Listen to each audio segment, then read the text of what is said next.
Bonjour, merveilleuse créature de Dieu. Il nous fait la grâce d'avoir la vie, la santé, le mouvement et nous voulons le bénir en ce jour. Peuple de Dieu, de là où tu es, élève tes mains et rends toute la gloire à Dieu, car c'est un miracle que de nous réveiller. Fidèles des églises Rehoboth à travers le monde, soyez salués depuis votre position. Tous les fils et toutes les filles du royaume, soyez également salués. Alors, durant tout ce mois de mars, nous avons été enrichis à travers le thème « Imiter leur foi ». Il était question pour nous de nous inspirer des modèles de foi, des héros qui ont été cités comme tels dans la Bible. Nous avons vu également des femmes de foi qui ont exprimé leur foi. Nous avons vu des jeunes qui se sont démarqués. Pourtant, leur génération, leur environnement était propice à ce qu'ils se compromettent, mais qui ont fait le choix, qui ont pris la décision de ne pas se souiller, reconnaissant leur identité de fils et filles du royaume censés se démarquer de ce monde. Cette semaine, nous parlons de l'expression de la foi. Et les jours passés, nous avons vu également des personnes qui ont eu une grande foi, que Jésus a qualifiée non seulement de grande, mais nous avons vu aussi des foi salvatrices qui ont qualifié des personnes, qui ont sauvé des personnes. Et nous avons été enrichis. Aujourd'hui, nous avons pour thème « Tu m'as vu, tu crois » tiré du livre de Jean, le chapitre 20 et le verset 29 que nous lisons dans la version Louis II avec respect. Jésus lui dit « Parce que tu m'as vu, tu as cru. Heureux ceux qui n'ont pas vu et qui ont cru. » Nous sommes dans un contexte assez particulier de tristesse où Jésus-Christ est parti, est mort, et Marie de Magdala qui vient 3 jours après au tombeau pour se rendre compte qu'il est vide. Et un ange lui apparaît pour lui dire effectivement, ne le cherche pas ici, il n'est pas là. Jésus lui apparaît après à Marie de Magdala et lui demande d'aller annoncer ce qu'elle a vu aux autres qui étaient restés dans cette espérance. Alors elle se dirige vers Pierre et un autre apôtre pour annoncer ce qu'elle a vu. Les deux viennent faire le même constat du tombeau vide et retournent auprès de tous ceux qui étaient restés en leur annonçant la nouvelle. Alors Thomas, qui a manqué la présence de Dieu, puisqu'après Jésus se présente à eux, lorsqu'on lui fait le rapport, est étonné et marque son doute en disant que moi, si je n'ai pas touché son côté qui a été percé, ses mains qui ont été clouées, alors je ne peux pas croire que c'est Jésus que vous avez vu. Jésus, connaissant ses pensées, va le reprendre. 8 jours après, il leur apparaît à nouveau pendant qu'ils sont tous là et il fait le reproche à Thomas. Il lui dit, ne sois pas incrédule. Alors viens, touche mes mains, touche mon côté et rends-toi compte que je suis vraiment ressuscité et crois. Alors Thomas va s'exclamer, mon Seigneur et mon Dieu. C'est suite à cette exclamation que Jésus-Christ donne donc cette parole. Parce que tu m'as vu, tu as cru. Heureux ceux qui n'ont pas vu et qui ont cru. Bien-aimés, lorsque nous lisons ce passage, nous pouvons être de prime abord interloqués. Parce que plusieurs fois dans la Bible, nous avons vu Jésus manifester d'abord sa gloire pour que ses disciples puissent croire en lui.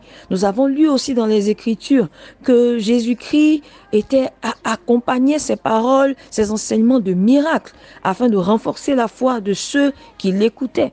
Alors est-ce que c'est mal que Thomas demande à toucher avant de croire? À notre sens, on pourrait dire que c'est pas mal. Mais pour Jésus-Christ, c'est mal. Et comme nous voulons marcher dans les pas de notre Seigneur, il nous faut comprendre pourquoi Jésus n'est pas d'accord avec Thomas. Bien-aimés, voici que Marie de Magdala va voir ce qui a été dit. Elle va pour faire le constat. Et lorsque l'ange lui apparaît, qui lui dit que Jésus n'est pas là et que Jésus après lui apparaît, elle court annoncer à Pierre et à l'autre disciple ce que Jésus lui a dit d'annoncer. À ce moment-là, Marie de Magdala ne demande pas de preuves à Jésus, ne demande pas de toucher quoi que ce soit, mais elle va pour témoigner, simplement parce qu'elle a entendu, parce qu'elle a reçu cette instruction. Lorsque Pierre et l'autre apôtre, dont le nom n'est pas cité, viennent également faire le constat, à leur tour, ils courent annoncer à tous ceux qui n'étaient pas là et qui n'ont pas vu que Jésus-Christ est ressuscité effectivement parce que le tombeau est vide. Ces deux personnages également ne demandent pas de preuves.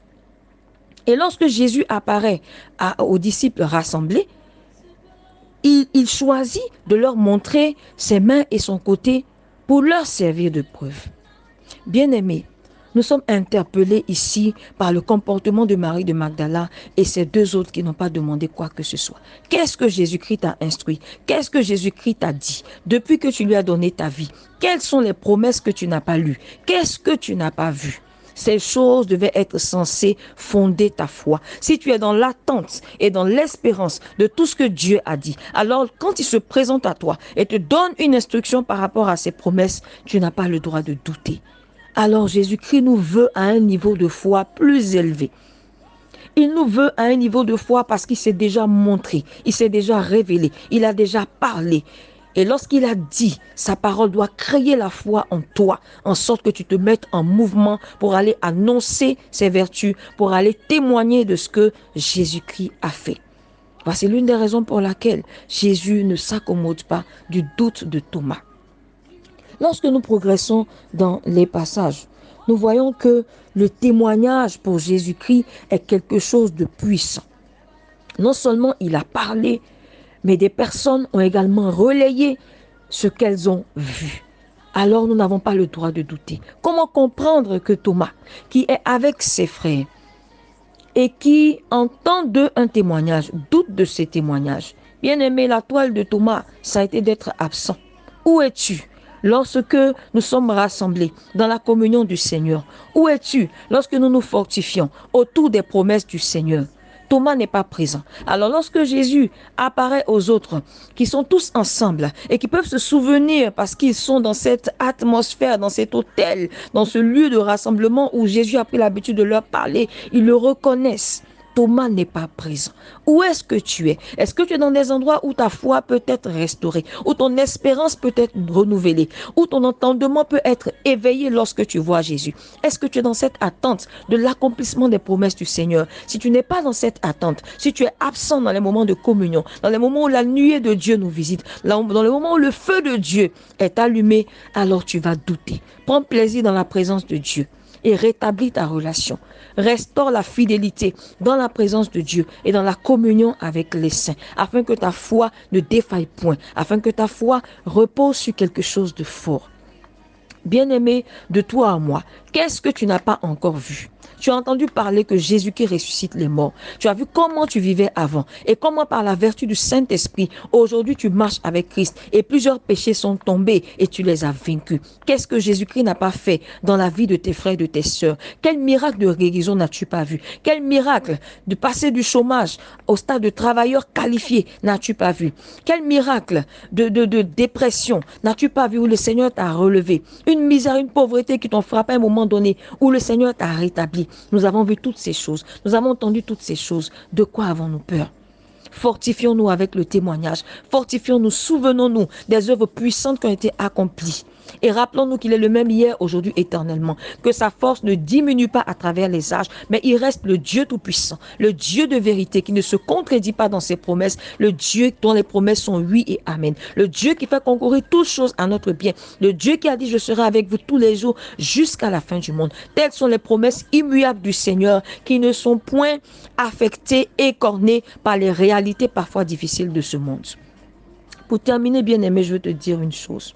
Jésus-Christ ne peut se satisfaire du doute de Thomas. Pourquoi? Parce que la mort et la résurrection du Seigneur ont été partagées. Oui, ces choses ont été partagées par des hommes de Dieu. À leur temps, ces choses ont été partagées et enseignées par Jésus lui-même. Alors, comment douter des choses que Jésus-Christ a dites?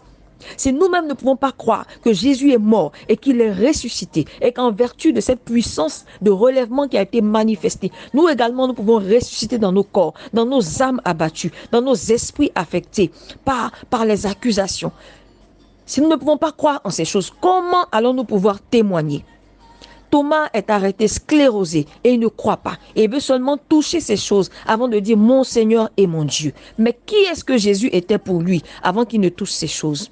Pourquoi nous remettons en cause la seigneurie de Dieu dans notre vie? Pourquoi nous remettons en cause la divinité de Dieu dans notre vie et attendons de toucher quoi que ce soit? Croyons que Jésus est mort, croyons qu'il est ressuscité et qu'à travers cette action puissante et unique de son sang qui a coulé à la croix, de la justification que nous obtenons par sa résurrection, rien ne devrait nous ébranler. Le temps qui passe est un temps formateur, est un temps où nous sommes travaillés comme des bergers pour aller vaincre l'ours et le lion, afin que lorsque le Goliath arrivera, nous trouvions des moyens simples de le terrasser.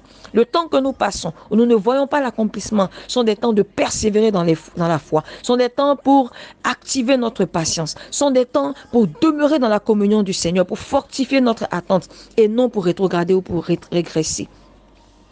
Heureux ceux qui croient sans avoir vu. Le bonheur est rattaché à la foi dans les promesses du Seigneur. Le bonheur est rattaché dans les paroles du Seigneur, dans le témoignage que nous recevons de tout ce qu'il a déjà fait et de tout ce que l'on nous dit en bien sur notre Dieu. Notre Dieu reste le vivant, il reste le véritable, il reste le Dieu dont la parole ouvre les écluses des cieux, qui dit une chose et la main puissante de l'Éternel l'accomplit. Ne doute point, ne sois point comme Thomas, afin que le Seigneur puisse te dire, heureux, heureuse, toi qui as cru sans avoir vu, continue de croire, continue d'espérer dans les promesses du Seigneur, car elles s'accompliront certainement pour toi. Je veux particulièrement prier que la foi de quelqu'un soit restaurée au nom de Jésus. Dans cette saison de Pâques, que la résurrection soit activée dans la mentalité et l'esprit de quelqu'un au nom de Jésus. Et je veux bénir particulièrement le Seigneur qui m'accorde 1 an de plus à compter de ce jour. Que cette saison soit favorable et qu'il m'utilise comme il l'entend pour accomplir ses desseins, afin que la gloire de l'Éternel soit manifestée à travers ma vie. Passe une excellente journée remplie de paix, de joie et du témoignage de Christ. Au nom de Jésus.